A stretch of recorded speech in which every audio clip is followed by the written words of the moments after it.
Okay, that was my opening statement. I don't think I have anything to top on that, so we'll get right at it. Can you follow on Aleppo? Yeah, sir? he said that we want a united Syria. You want to go back to the Geneva. I assume that's Geneva 1 point. What he's talking about in Geneva is he's talking about, because that's where the first the and second talk- round of talks had occurred. But there's a Geneva understanding that was back in 2012, which stipulated certain points and to get the process going. So I assume that he's talking about that. Yeah. But what I wanted to ask you specifically is that if let's say when you talk about a political process and a united Syria, if the regime chooses, or Bashar al-Assad chooses to be part of this process and run in a fair and transparent elections and so on, would he be allowed to? Because you guys have committed yourselves in the past to the fact that he lost his legitimacy to govern. Yeah, well, I think we still believe that, Saeed. And as we've said before, those are exactly the sorts of issues that need to be hammered out in political talks, is what this transition looks like and what an election looks like. And that's why it's so important to get the regime and the opposition together to talk. So I understand, but We're not going into this proscriptively, Saeed, and laying out what it all has to look like before they've even had a chance to talk. Because, it is obvious that the regime, not necessarily Bashar al-Assad, but the regime itself represents a good portion of the Syrian people. I mean, there are minorities that, look to them for leadership. There's a large portion of the Sunni population, many other Christians and so on. So they would want that kind of political entity to represent them. Will they be allowed? Should they be allowed as part of any political process that is fair and transparent? Should who be allowed? The regime, the Ba'athist regime of Syria. There's no question that in political talks, should we get to that point, that the regime would be represented in that. I mean, you can't have a political talks and to lead to a solution without the regime being represented, as they were in the first two rounds. And you talked about a large part of the Syrian population that may be supportive of the regime. Let's also talk about the much larger portion of the Syrian population that has been killed, injured, maimed, forced to flee their homes and businesses, in fact, forced to flee the country. Some 4.8, maybe more million people have been sent into refuge outside Syria. Now, one of the things that we have said throughout our discussions about what the transition process should look like and how elections ought to be held is that we believe it's very, very important that the diaspora, those that have been flung outside the country because of the brutality of their own government, ought to have a chance to cast their ballot, to have a say, to let their voice be heard. So, again, we're not going into this proscriptively by detail. That's the whole reason you want to have talks. Okay, Carol? John, I can't help but feel like we've been here before. Do you have any reason to believe that as long as the words of the Secretary and the rest of the world fall on deaf ears in Damascus, that there is anything in the dynamics on the ground that will make this any different than what we've heard in weeks ago and months ago? Well, certainly, I think we're all mindful, and I think you could hear it in the Secretary today, we're all mindful that we have said these things before. We have made these same arguments. We have urged the same sort of restraint and dignified approach on both the regime and its backers to little avail. We're exceedingly frustrated by where we are. Nobody wants to see what we see coming out of Aleppo specifically. But as to your exact question on, can I predict a change? No, and I wouldn't even attempt to. But this much is clear, Carol. If things don't change, if we can't get back to discussions in Geneva about a political transition, a peaceful transition to some sort of democratic government in Syria, then the war goes on. And sadly and regrettably, we might be up here talking about another community, another city that's facing slaughter. That means more extremists are going to be drawn to Syria. It means more refugees, more internally displaced people, as well as refugees out the country, which will continue to strain the resources of countries like nations like Turkey and Jordan and Europe. And it means that the opposition will continue to fight. The civil war will not end. And I can't, it's hard to imagine how that can be seen, that outcome, those outcomes, I should say, can be seen as in the interests of anyone, including Bashar al-Assad. But is there anything happening on the ground? Is there any reason to believe that this time might be different? Is this, say nothing or forever hold your peace? It's not going to be forever hold your peace if we don't get to better outcomes. I think Secretary Kerry well enough that for every second that he's in the chair, he's going to be continuing to try to get a political transition in Syria on the way. There's absolutely no question about that. But I mean, I think we just have to take this, one day at a time. Now, as talking about this day, as he said to you, there has been some positive movement, and it would be remiss of us not to recognize the fact that there are buses that have moved into Aleppo to move people out. And indications are that the first to move out were those who were injured, hurt, sick, and not necessarily mobile. And they were monitored and escorted by Red Crescent personnel. So that's not, that's worth recognizing, that today we did see some people get out safely and securely. We need to see that continue. More critically, what we need to see is a cessation of the violence in Aleppo, because as soon as this ceasefire was announced, just 48 hours ago, it was almost as immediately broken. So we've seen some positive steps today, and we'll just have to stay at it. John, following up on what you said, that there will be more cities where this happens, are there any plans underway for preventing this from happening in Idlib or wherever it is that the people who are being removed from East Aleppo are heading? Well, if you mean that we're engaging our partners and relevant parties to this conflict to try to forestall that kind of thing, yes, of course we are. I can't predict. I'm just saying that that's the logical outcome, because Aleppo is not going to be end. Even the dictator Assad said that taking back Aleppo wasn't going to end the war. Except when he says it, it has a much more dark connotation there. I don't know, but what we do know is that unless we can get back to the table and try to get some sort of political transition in process, to try to offer a way through to end the war diplomatically, it will continue. And since we believe that, you have to assume that it will continue on the streets of other cities, other towns, other communities. I just don't know where or when that might be. Yeah. The Secretary mentioned that everybody is on board for negotiations except the regime, Assad regime, and you also now are saying the same thing. But who has approached the regime? Have we talked to Russians?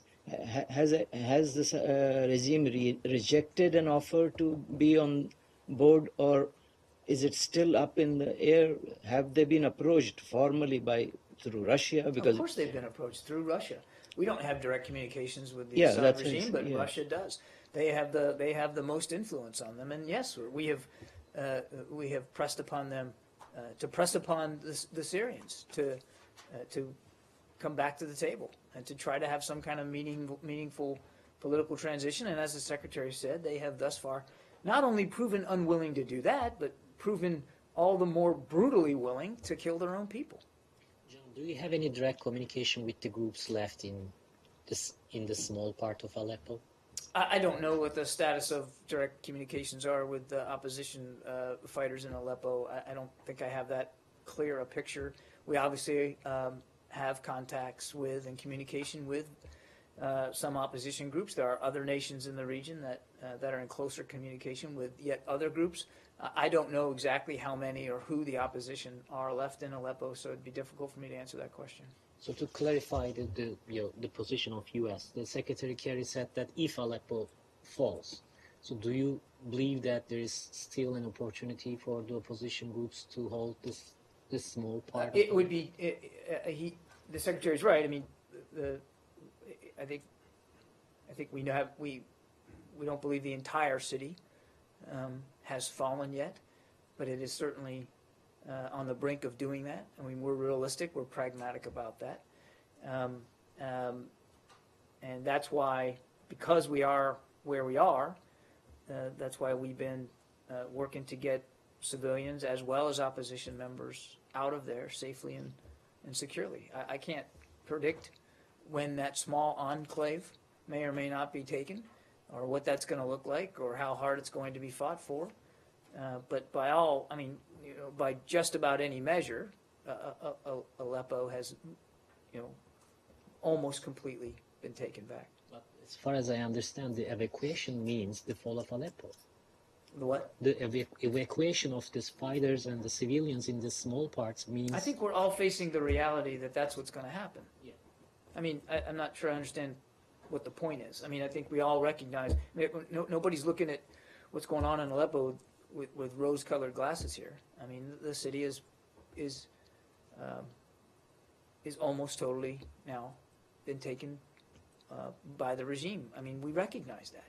And and the Assad regime was able to do that with the help of external actors, including Russia and Iran. And there's no disputing that either. And sadly, hundreds of thousands of people have suffered, many of them innocent people, men, women, and children. And that's why, because of where we are with Aleppo, because the situation is so dire, first of all, that's one of the reasons why the Secretary came out to talk to you directly, because of the situation that we're in right now, and because of the need to try to save whatever lives are left in Aleppo that can be saved, and to allow the opposition to get out safely with their light weapons. So the status of this enclave, is there fighting going on now, or are they being evacuated? Are they part of the cessation of hostilities or the ceasefire? First of all, I don't because know. I saw on some footage of these trucks, convoys, going through areas that is under Syrian government control and moving north towards the countryside and to Idlib. I don't know the status of fighting in this Right. small area, but we have reason to believe that there could be opposition as well as innocent civilians there. And we'd like to see that we can get those people out safely and securely. What the regime will do, I couldn't possibly predict. Because the implicit message when you say, if Aleppo falls, the implicit message is that it may not, which means that these fighters will hang on, or they will stay where they are, which is, I guess, in contradiction with the terms of the ceasefire as we understand it, right? Again, Saeed, I don't have perfect visibility into what's going on in this small area. I mean, Aleppo, for all intents and purposes, has been taken back by the regime. We recognize that. And our focus right now is more on trying to save the lives that yet can be saved, and trying to get people out that can and will get out safely and securely to other locations, to aid and assistance, food, water, and medicine that is waiting for them. Nick? I just want to follow up on something the Secretary said. He said, hopefully people will put actions where the words have been. We've heard a lot of words from him, a lot of indignation. Is the United States prepared to take action aside from calling for political talks to halt the violence in Aleppo? What sort of action are you referring to? Be any action, that's what I'm asking you. Is the U.S. prepared to take action beside, the Secretary said himself, hopefully people will put actions where the words have been. What actions? He's referring to the actions and the responsibilities that are incumbent upon the regime, Russia and Iran specifically. Those are the three parties here who have in the past said that they favor a peaceful solution, that they favor diplomacy, and have proven quite the contrary. Those are the individuals. That's where hang on a second, that's where the responsibility lies. That's where the failure of leadership is. Now, to your question, short answer is yes, the United States will continue to act, to do whatever we can to try to get a cessation of hostilities in Syria and get a return to political talks. And we're going to do that through hopefully the support of the international community and continued diplomatic efforts. Now, we've talked a lot, because I get the implication of your question, I understand very perfectly. The discussion of military options. And while discussions about options and alternatives always remains a live issue inside our government, those sorts of options have been carefully considered. They have been discussed thoroughly. And even at the at the advice and counsel of our nation's top military leaders, it has been the decision has been made that those are not options that will get us to the end we seek, either in terms of risk and resources and cost, but also to potential unintended outcomes and consequences in Syria that could actually be worse for the Syrian people. So it's not like those things haven't been thought about, and it's not like they don't continue to be thought about. But as the president said, there are no options that are better than a diplomatic one, and one that involves getting the opposition and the regime to the table to try to talk about a political transition. So I just want to be clear, and I'm not, Nick, I'm not picking on you, but when you say act, we are acting. We have been acting. We have been leading. And the word act doesn't necessarily have to mean anything other than diplomacy, although it can. So we very much have taken a leadership role. It was Secretary Kerry who led the formation of the International Syria Support Group. It was the United States who led efforts inside the UN to get that Resolution 2254 into place. It was the United States which tried to work this out bilaterally with Russia, and then when that failed because Russia wouldn't meet its commitments, it was the United States who fashioned together a smaller multilateral effort that we were talking about in recent weeks. So we're very much going to stay committed on this. So just a quick follow-up Sure. on that. I mean, he compared it, from the podium, he compared Aleppo to Srebrenica. You have a member of Samantha Power literally wrote the book on the responsibility to protect. Does the U.S. believe it has a responsibility to protect people in Aleppo? We absolutely believe we have a responsibility to try to protect the innocent from slaughter. Absolutely we do. And we have been acting on that responsibility for now, more than 5 years, but more specifically for the last 18 months to 2 years to try to get a peaceful solution to the conflict. Coming from my background, and then coming here, diplomacy is action. Diplomacy is leadership. Diplomacy is a choice. And it is often a more painstaking choice. It is often a slower choice. And as I've witnessed myself being in these discussions, it can be in many ways a much more challenging choice to make, but it is a choice and it is action, and it does connote leadership. And the United States has been leading in this, very much leading in this effort. Now, Nick, to be honest and fair, and I think you could hear it in Secretary Kerry's voice, nobody's happy that thus far diplomacy hasn't gotten us where we want it to go. We recognize that this diplomatic approach has fallen short of the outcomes that we wanted to achieve, that we seek.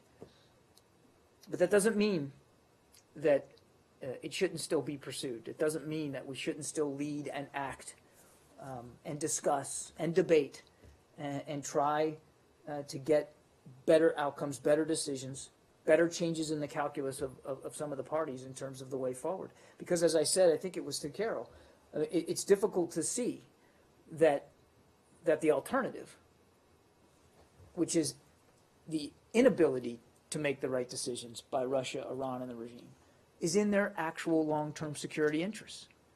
Because what happens is the war just continues, and the bloodshed continues to happen, and extremists continue to be drawn in. Just this past week, Palmyra was retaken by the Islamic State, a city that had, to great ballyhoo, had been liberated back by the regime with Russia's help, and they lost it. And I think that says something about their quote-unquote stated commitment to defeat terrorists on their own soil. So again, we believe that through our diplomatic leadership, we are acting on behalf of the Syrian people, and that we do shoulder and take that responsibility very seriously. But the other thing that I can, and I know I'm rambling here, but I want to get to the core of your question. The other thing that Ambassador Power said clearly was it's up to the international community as well to continue to shoulder and bear that responsibility. It doesn't. I'm not at all shrugging off U.S. leadership or our role. We very much are aware of our responsibility here too to continue to lead these efforts. But so too, as the Secretary said, do we need the international community on board as well. Karen. John, when the Secretary spoke with Foreign Minister Zarif regarding the Iran Sanctions Act, surely they must have talked about Aleppo. Can you tell us what was said and if there was any attempt to somehow leverage them to I'm really pressure? not. I'm not. I'm not at liberty to read out specific discussions with Foreign Minister Zarif right now. Obviously, the Iran Sanctions Act and the extension was the core topic. Is there a proper analogy to make between Aleppo and Srebrenica? Is it? I mean, how do you make that analogy? What is the yardstick? I think. Look, I think it's an obvious analogy to make, given the level of slaughter that we've seen, and the brutal, indiscriminate manner in which innocent people have been, in some cases, executed right in the streets. No historical analogy is perfect, but I think I can definitely see, and I was alive and remember those events as well. There are parallels in terms of the brutality of one group to another, and with along and with sectarian lines and sectarian influences. Yes, ma'am. This is regards the situation in Iraqi Kurdistan. Senior Kurdish officials, including the KRG Prime Minister today, have complained about the continued PKK presence in Sinjar. They say that the PKK is blocking the Yazidis from returning to their homes and rebuilding their communities. What's your view of that situation? Well, I haven't seen those remarks, so it'd be difficult to provide a specific comment on it. What I can tell you is, and I think we continue to believe that the PKK, which is a U.S. designated foreign terrorist organization, should have no role in Sinjar. And we regard their presence there as a major obstacle to reconciliation and to the return of internally displaced people. We urge all groups, including the KRG, to facilitate political reconciliation so that these internally displaced people can return and the traumatized communities in that region can rebuild. We also urge continued close cooperation between the central government in Baghdad and the Kurdistan regional government to defeat Daesh and to resolve any other outstanding issues between them. So if I have represented his comments correctly, then you're essentially in agreement with them?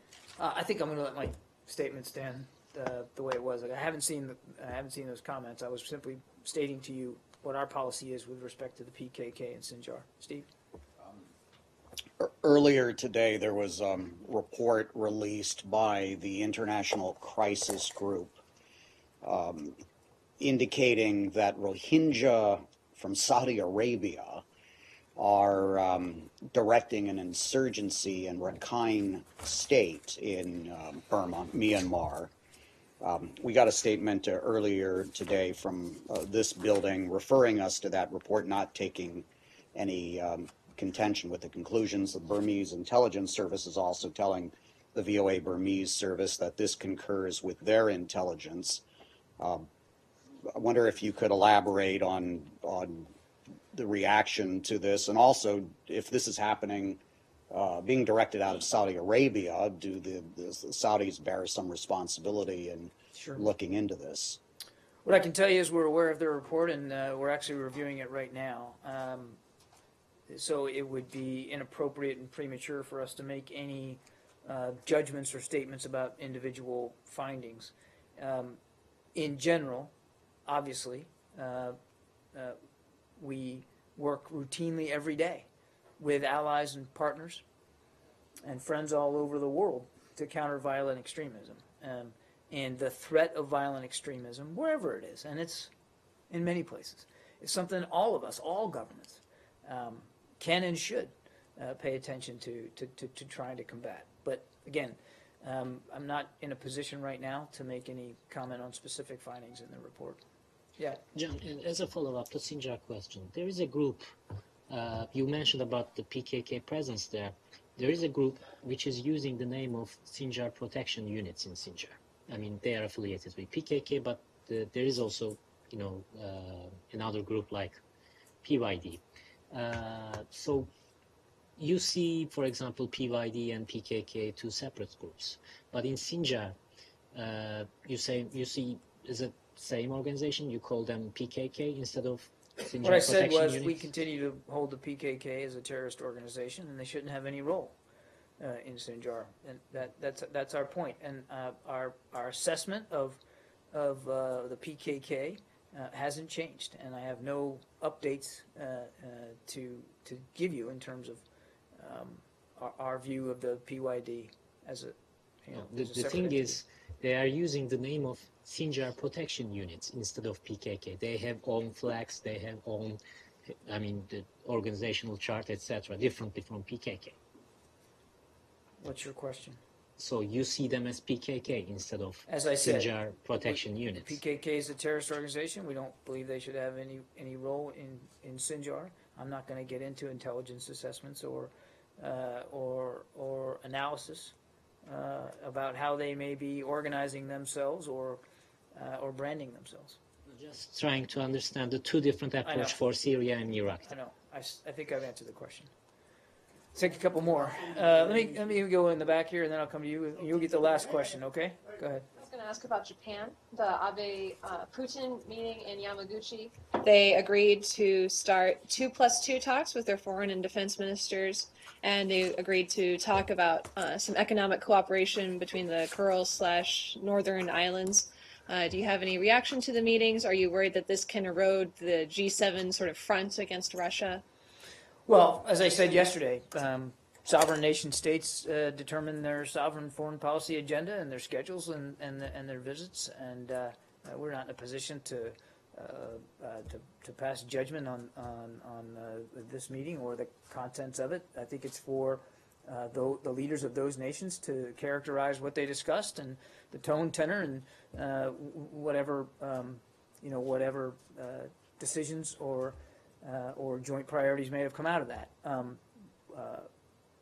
We believe it's important for nations, certainly Pacific nations, and both of them are, to have meaningful dialogue and discussion and improved bilateral relations. All that is to the betterment of the safety and security, stability of the region. But I'll leave it to those foreign leaders to characterize their discussions. Saeed? I have a very quick question on the Palestinian issue. A couple of days ago, I asked you about two hospitals that were on the verge of closing down because the PA is not paying up its obligation to these hospitals to the tune of about $15 million. I wonder if you have any comment or any information on that. We are concerned about the situation with the Al-Mutala and Al-Maqasid hospitals. In fiscal year 2015, the United States contributed $35 million towards East Jerusalem hospitals, and we plan to continue providing support, subject, of course, to available funding. And I just don't have an exact amount at this time. Do you believe that the PA is sort of shirking its responsibility towards these hospitals? Well, I think I'm going to leave my statement as it is. Thanks, everybody. Have a great afternoon.